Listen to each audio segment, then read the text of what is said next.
Hello everybody and Happy New Year. In this video blog, I'm going to walk through my personal collection pickups from 2024. This video really serves two purposes. First of all, it's going to be a journal for myself to look back on things that I gained for my collection this year, but that really doesn't benefit you. So I do promise that the second purpose of this video is to talk through reselling strategies and some lessons learned that can hopefully help you in your sports card journey this point moving forward. So bear with me, but this is what we're going to talk through today. I kind of group these into categories throughout the year. I keep sales projects as well as personal collection projects. Sometimes the lines between the two blur, so I'll talk through that as we go. But we'll start with some just outright purchases, things that I liked, so I got. We're going to talk about miscellaneous pickups. I put it in quotation marks here because all of these pickups were actually part of a sales project. In other words, I would purchase, say, a large lot of cards for reselling purposes, and I'd find a few diamonds in the rough in there that would fit my narrow personal collection interests and keep them. Same thing with vintage. This was all with the purpose of reselling. Gold, these are my favorite things, Topps Gold parallels, where I buy them in bulk, keep what I want, sell what I don't. And then we'll get into some more focused personal interest here with in-person autographs, TTM through the mail autographs, and Adam Wainwright. So anyways, let's get to it, and let's start with purchases. So first two here, these are Brian Roberts, 2010 to the left, 2009, Topps Allen Ginter. I'm working on signed sets here, so I actually sent in to a private signing. If you're not familiar, many promoters and dealers will offer private signings with players, so you can pay, I think in this case it was about $15 per autograph, and I sent them in, waited a few months, got them back signed for my sets that I'm working on. Similarly here, I didn't purchase this one, but my buddy actually was able to get this one signed for me, so I include it in this category. I sent him the card as well as a self-addressed stamped envelope. He got it signed for me in the rain at Busch Stadium, and this is going to go towards my 2010 set. Similarly, we got some other ones, got some good deals on eBay for the Ben Zobrist and on a site called sportscollectors.net for the Cat Osterman. Next one came from a reputable dealer. I purchased both of these in the same order.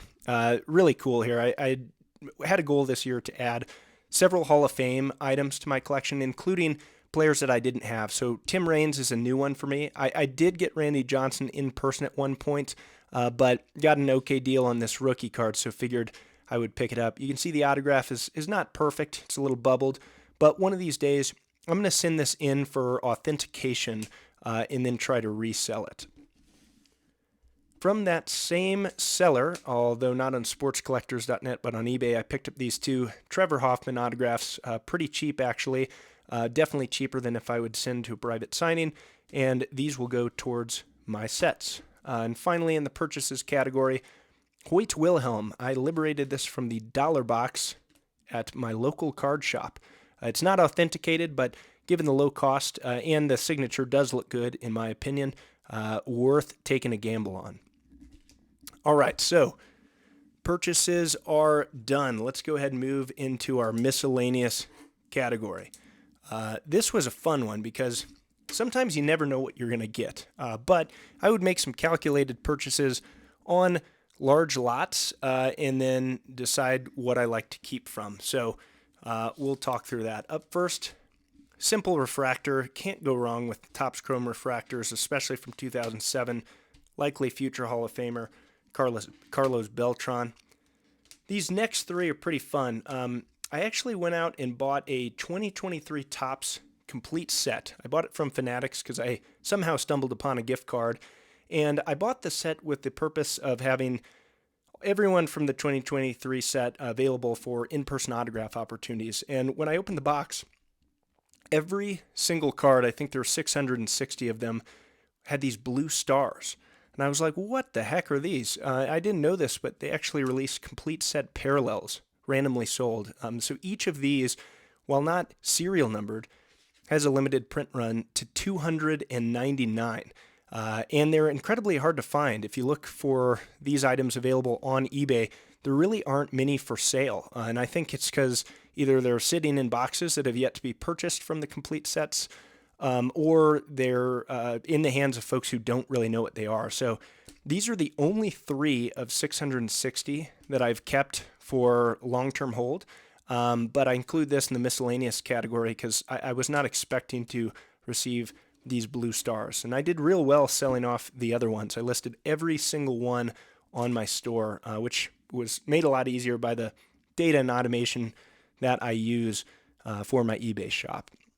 Next one is fun. I gambled on a lot of old 2004, 2005 Topps Heritage base cards, got a good deal on them, and I was hoping the Molina would be in here. It wasn't part of the eBay listing, but this Molina rookie card has a little bit of scuff wear to the edges and corners, but hey, for free is awesome. I sold the rest of the lot at a profit and held on to this one for the future Hall of Famer. Similar story here. These all came from the same lot of cards. I got an absolutely killer deal on a lot on eBay, buy it now listing, and I ended up selling pretty much the whole collection. There were really some gems in there. One of my best purchases of the year, but I saw some of these base rookie cards that I either didn't have or don't mind having additional copies of, so didn't have a Mattingly. I have a couple of graded bonds, but I went ahead and kept these just in the rookie card collection. And can't go wrong with Ronald Acuna Jr. and Corbin Carroll. Not high dollar stuff. And Buster Posey, I should mention. I also didn't have Buster Posey in my collection. So not bad. And I was able to resell the rest of the cards in this lot for quite a nice profit. So these also were effectively free. All right. Last few. These two actually didn't fit in the last camera shot, but these were from that same collection. So think about it as bought with house money. If you can resell the majority of the cards and make a profit and hold on to some that fit your personal collection, it definitely feels a lot better. And Evan Longoria, I think, is very undervalued compared to who he was as a player. I think Chris Sale has a chance at the Hall of Fame. Not a pretty autograph, but kind of a cool card, and I'll take it when it is effectively free. All right, last 2 here from this miscellaneous category. Jim Edmonds, can't go wrong with a 1999 refractor that is serial numbered, so that's really cool. And this is a fun one, but I include this in this category because I actually won it in a Twitter giveaway, Twitter/X giveaway. So I'm a big Rockies fan. Even though Montero is now playing overseas, hasn't quite lived up to his prospect hype. Really nice to get a gold refractor autographed on card numbered to 50. All right, so that takes the cake for the miscellaneous category. We'll jump into vintage, which I do not specialize in vintage, but this year I did buy a lot more vintage than previous years. And what that looks like is I'll buy huge lots and then package them into sets or teams or years or players, resell those. And if you buy at the right rate, you can really do very well at vintage. But along the way, I held on to some dearly loved, not high grade, but at least nice and good starter cards for my collection to include in the vintage category. So I personally like to buy stuff 1976 and earlier. The earlier, the better, of course. I found that the value is harder to maintain after that, but nice to add a late career Hank Aaron on the Brewers to the collection. Tim Raines rookie card. So anytime you get a free Hall of Fame rookie card, I say free in air quotes because it is earned. I resold all of these and probably made $500 to $600 on the vintage category this year, but held on to these. So they feel free, but there was, of course, the time and capital up front to buy those collections. A 76 Nolan Ryan, decent enough condition. I might actually send this to him in 2025 this year to get autographed. He charges through the mail. Clemens, 85 rookie card, not his 84 Fleer update, but still a fun one. This one you can tell was really well loved, and it, probably not worth much. It's the lowest of low grades, definitely in the poor category. It's a miscut. It's the edges and corners are terrible, but hey, it's Roberto Clemente. Rest in peace, but just a fun card to keep in the collection. Similarly, Not in good condition, but I got to hold on to a Koufax, actually my only Koufax in my collection. Same thing with this, four Hall of Famers on one card, 3 Hall of Famers on one card.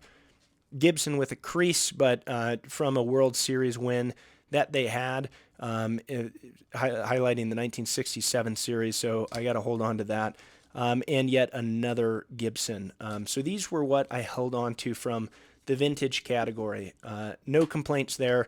And I learned a lot about vintage, especially when it comes to describing your conditions in your listings being very important, taking good pictures, and knowing some of the rarer cards from some of these sets, some of the high number cards as they were released by Topps back in the day are actually quite tough to get a hold of, and set collectors are highly interested in those, pun intended.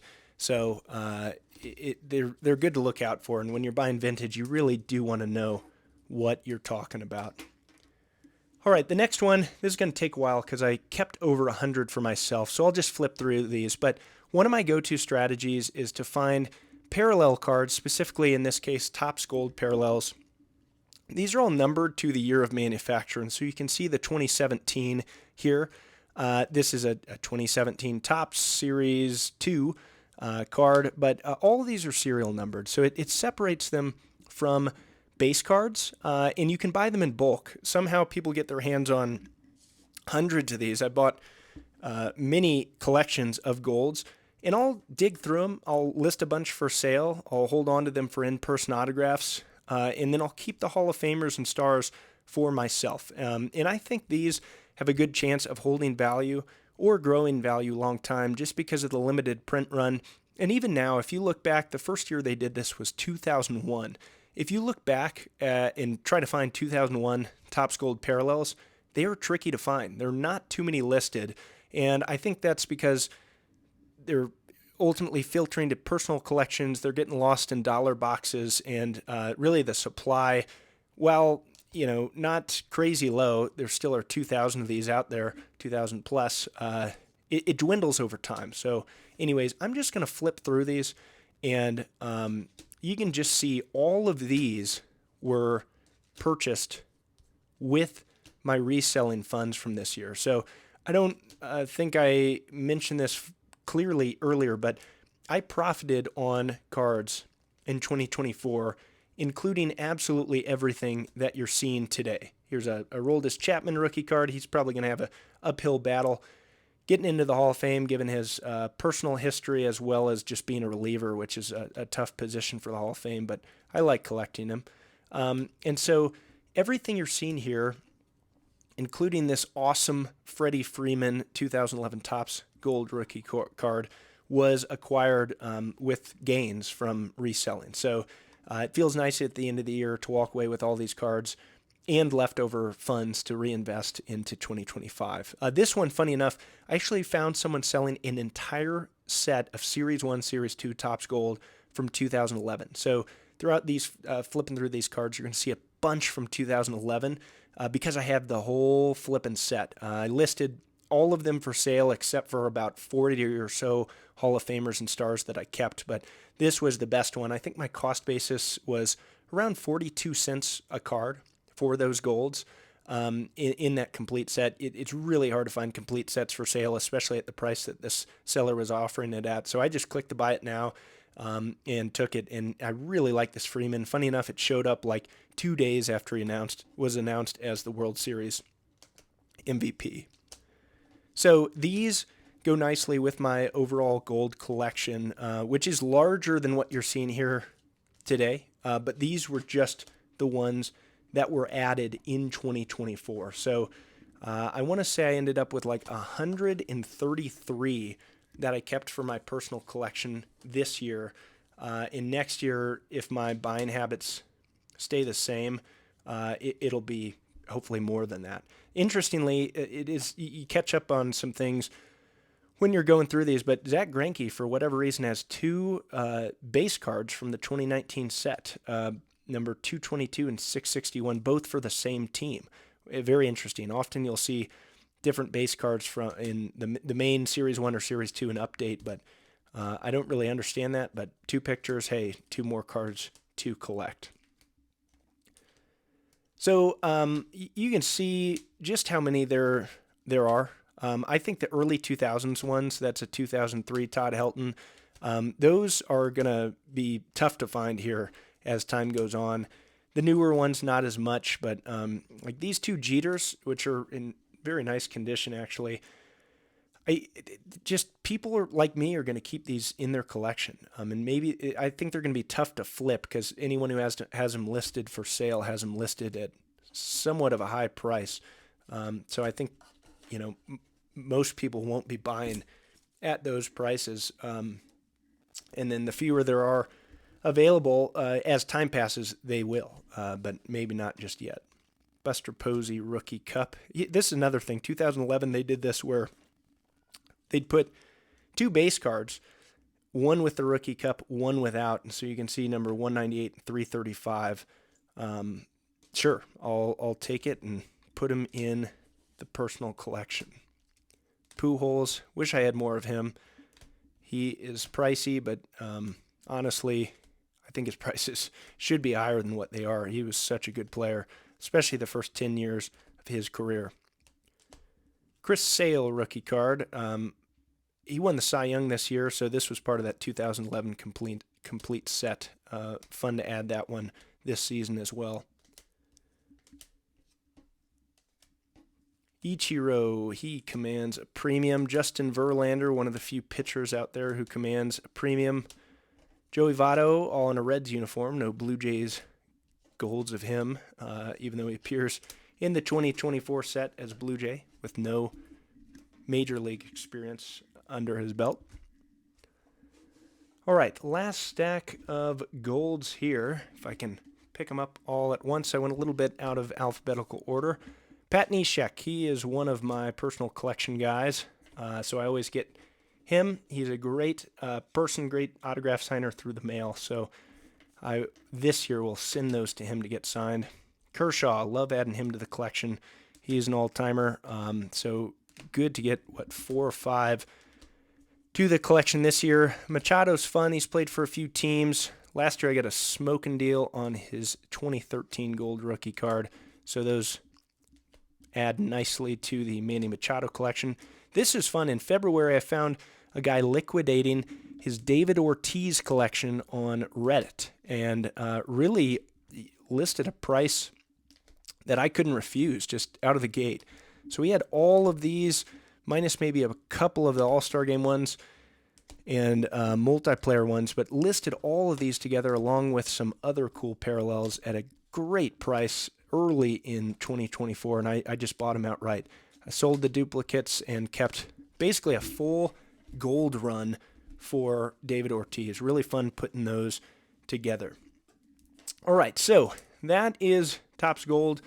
Again, the lessons learned from that are it's always better to buy in bulk and do the work of sorting through things and then finding cards you like to keep because you can do pretty well with that method. Of course, you have to be a little bit selective on what you keep because all of these that I've kept do hold some value, so I could have sold them, but I am opting not to because I think they will maintain or grow in value. Up next, we're going to jump to in-person autographs, and I'm going to start by sharing some of the gold cards that I got signed in 2024. So one of the other benefits for my own interest is I really like getting autographs from players in person. I'd go to some games, I go to some events, go to some signings, and having the inventory on hand is just really nice, and it's a really cost-effective way to pull from your own inventory if, say, an autograph opportunity arises so that you can get things signed. Really helps you not go overboard buying things because it might all be listed for sale already. You can just dip into your own stack. And the last few golds I got signed, there's Montero as mentioned.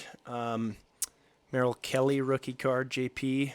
He was nice to sign when the Dodgers came to Denver this year.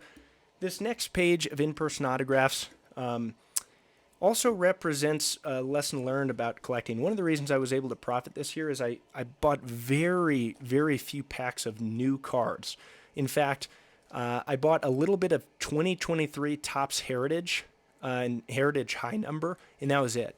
And over time, buying new cards just is not profitable. Of course, you can get lucky, and that's why people do it, and it is a lot of fun. So I'm not telling you shouldn't open new cards, but I do it just for the thrill of it, maybe once a year, and don't spend much money on it. These Heritage are nice because I think they look really good signed. You can see Brenton Doyle, Ezekiel Tovar, real good young players, and I just had those on hand, but typically I do avoid trying to buy cards.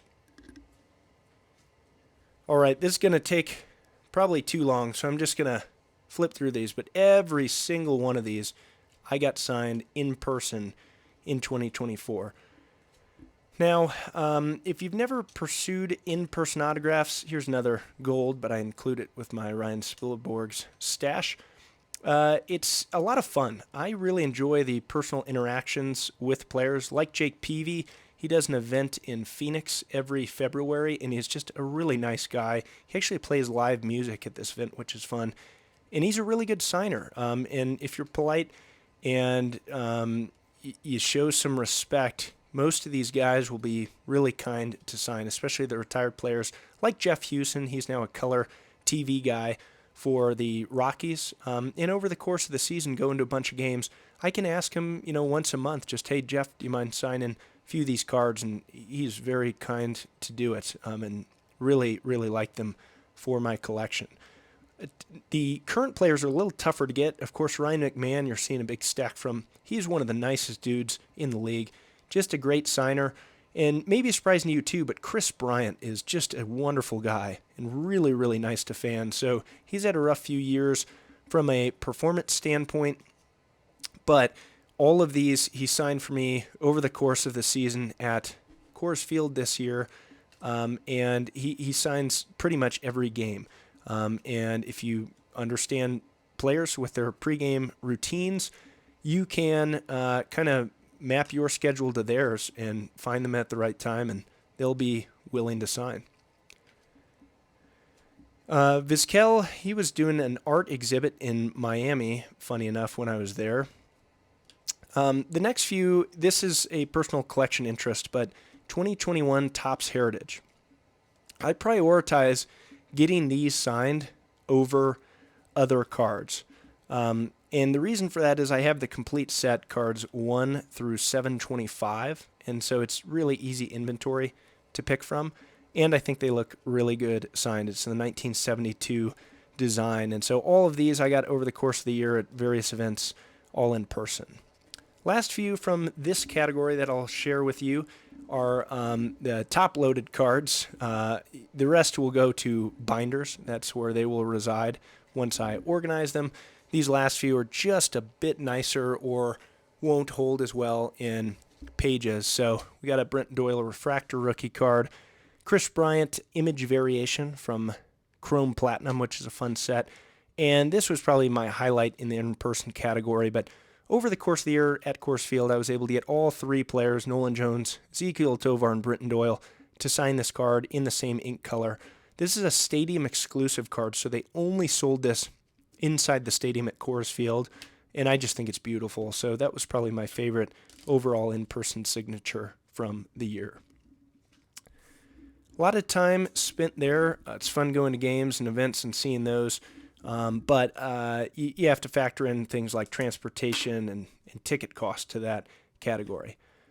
All right, moving forward, through the mail. If you're unfamiliar, many players will sign autographs through the mail if you send them a card, a letter, and a self-addressed stamped envelope. So I typically stick to known commodities, or which are typically retired players who sign for a fee, but I'll also send to active guys like Justin Turner, Mitch Garver, with hopes that they sign for a set that I'm working on. But Bert Blyleven, $20, he'll sign your card.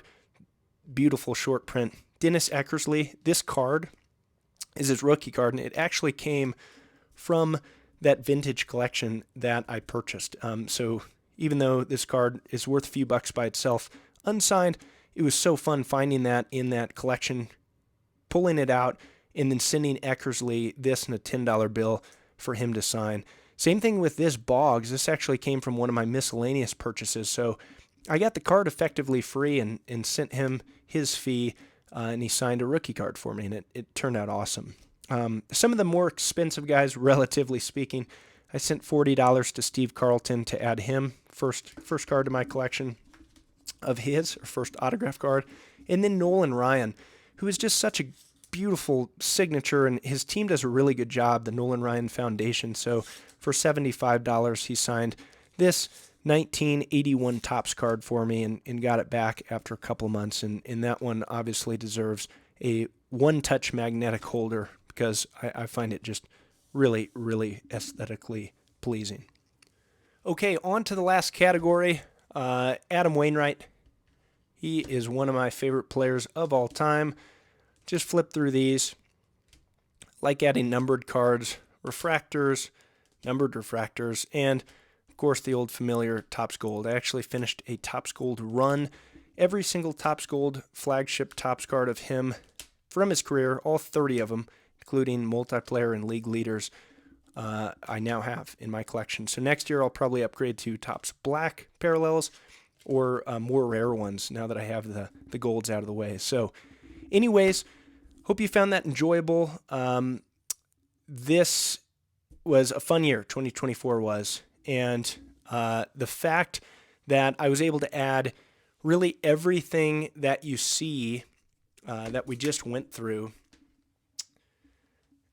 for the work that I did to resell all the inventory, all these were effectively free. And I think that's the hope that maybe I'll carry on to future years, is that you can make your collection better at low cost if you do the fundamentals right of reselling.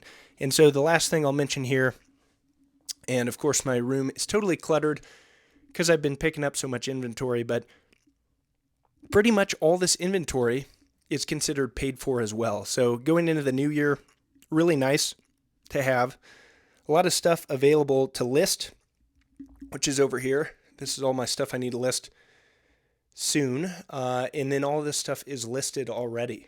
So that is part of the joy of this reseller game. So get a scanner, get some data automation software, and list some stuff for sale, and really fun to see how your collection might grow.